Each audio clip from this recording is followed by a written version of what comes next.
Secretary Miliband, I have been and remain a skeptic of policy recommendations that increase the risk of Americanization or Westernization of the armed conflicts in Iraq and Syria. And I would much rather see us work to influence parties towards internal compromises necessary to end violence and work together to establish governments that fully represent and fairly treat all people. Most recently, we have heard that U.S. policy may be moving towards creation of so-called safe zones, long advocated by Turkey.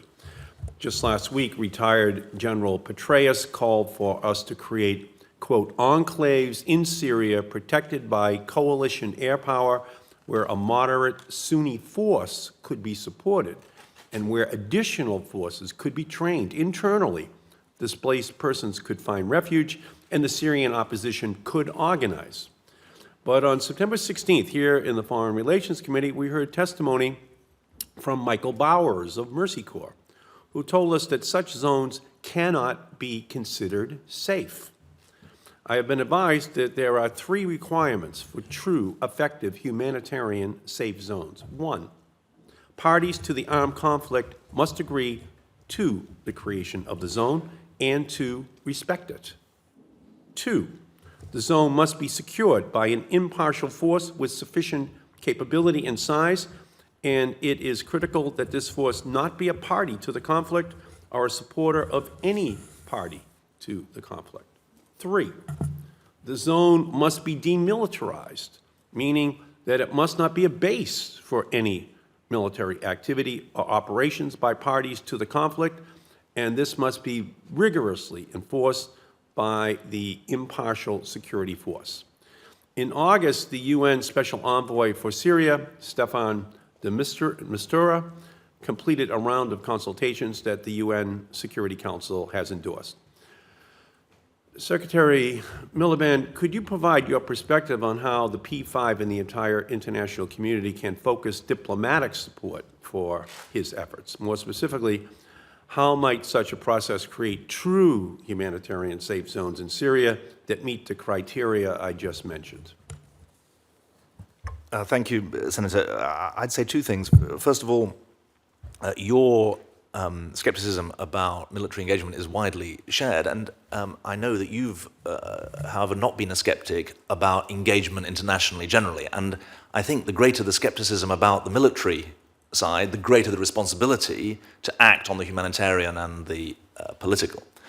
Secondly, I said earlier that I thought that in the debate about safe zones, no-fly zones, it was important to move from slogans to details, which is what you've done, and also learn the lessons of history, because all of us, actually my colleagues here with far more personal experience than me, can speak to the different ways in which different tactics for the establishment of safe zones have worked or have not worked. Where I can comment, the well-known example of the Kurds in 1991 who were protected versus the Srebrenica example, in a way, one of my frustrations is that we've got to go beyond just using those 2 examples as clubs with which to beat the argument. We need to get right underneath the details, because the truth, to my mind, is that the situation in Syria and Iraq at the moment is unlike anything else that we've seen before, and we need to learn from history but not be imprisoned by it. You asked about the diplomatic and political engagement. I said in my opening statement that it is extraordinary to look not just at the numbers of people affected by this crisis, but the absence of political engagement either from the great powers or from the regional powers on the political front. The Staffan de Mistura mission does not have the active, ongoing, engaged backing on a day-to-day basis of the nations who voted for the establishment of his office. And that contrasts with the situation in the Balkans, where there were successive contact groups and other formations of the P5, the Permanent Members of the Security Council, and others, to try to put political and diplomatic muscle behind the attempts. Now, many times those attempts failed to resolve the Balkan crisis, but nonetheless there was the effort. And I think that I would argue for as inclusive a process as possible, because that reflects the realities on the ground.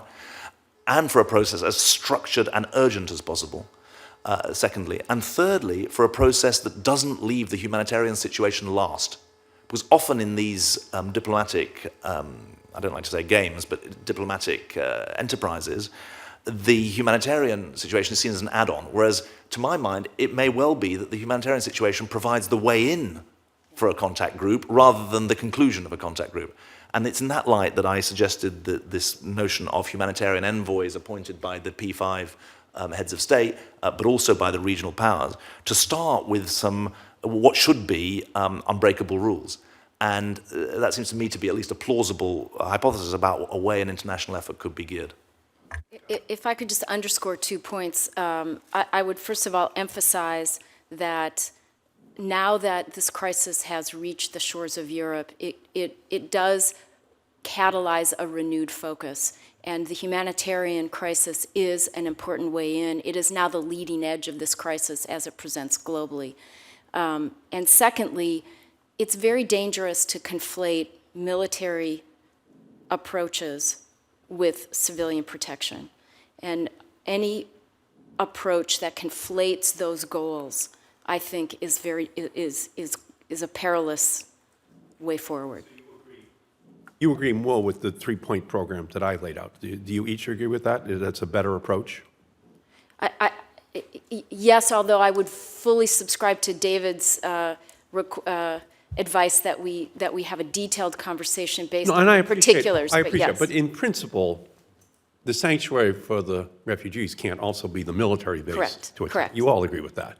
So I think that's a contrast with General Petraeus, and I think it's important for us to, put that out here on the table, because that's, I think, central to this issue. And Mr. Chairman, I wanted to ask an additional question about Yemen, but Sure, I can go wait. Is that all right? I would, just out of curiosity, since I understand your point of view, and I think David Miliband does too, are you saying, on the other hand, that you would support U.S. intervention to stop the barrel bombing if it was not about military activity taking place within that safe zone, but protection of civilians?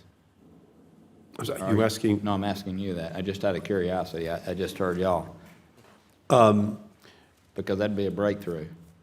I think the breakthrough, honestly, has to be Obama and Yeltsin, Obama and Putin sitting down and reaching an agreement on this, okay? And I think that's the only way it's going to happen. I think any other intervention is not going to be effective in the long run. I think we need a political resolution of this, and we need everything on the table, and we need the major powers to get this back out of the Cold War framework, which it's back into. So that's my view, and it's the only way. Yemen, thank you. Okay, and I apologize. Just for the record, Mr. Chairman, before I get or my organization gets signed up to propose... No, can I say this? You did not answer, okay? You're saying, Mike... I just wanted to say that Nancy's point about details really matters. So let's just take the example of a demilitarized zone. A demilitarized zone in an area, in a country, which is flooded with arms of all kinds, is a nice aspiration, but doesn't speak to the detail of the situation on the ground. And I would suggest that the imperative is to look at what a detailed proposal actually is and then measure it against the situation on the ground and the objectives that are set for it. Because in the end, it's the application of the principles that's going to matter. And frankly, the devil is in the detail. And my goodness, we've seen that in the last few years in Syria. Thank you. Thank you. Go ahead. And just quickly, Ms. Lindborg, looking back to last winter and spring, it seems that we were on autopilot to reflexively support a Saudi decision to intervene in Yemen without a full examination of alternatives. What are your thoughts on this? What do we need to do to assess what we might have done differently last winter and spring, particularly diplomatically in the run-up to outside military intervention in Yemen? Well, I would answer it this way. We're seeing where the military intervention is preventing humanitarian assistance from reaching populations that were very, very vulnerable to begin with.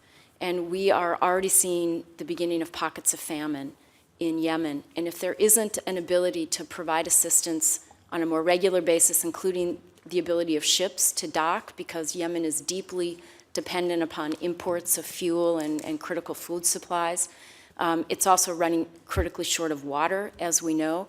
There will be massive widespread famine, and it will, I think there's an important conversation to be had with both Saudi and Iran as to whether their military objectives are worth that kind of broad-spread So humanitarian what can we crisis. do to help to de-escalate the violence so we can get the humanitarian aid into those who need it? What would you recommend that we do? What's the policy? I would increase the pressure to, at a minimum, create a regular cycle of humanitarian pauses so that there can be a regularized ability to get assistance in, including ships that can get in and regularly offload and onload. There's clearly a need for the bigger diplomatic resolution of the conflict, but in the absence of that, there needs to be a way to keep the country from tipping into famine. Okay, thank you. And Mr. Chairman, Secretary Miliband was the leading voice in Great Britain on climate change, and I know how he knows how it interacts with food and water crises that then further exacerbates all these problems. But I know my time has run out, but I just wanted to thank you publicly for all the work you've done in your career, Secretary.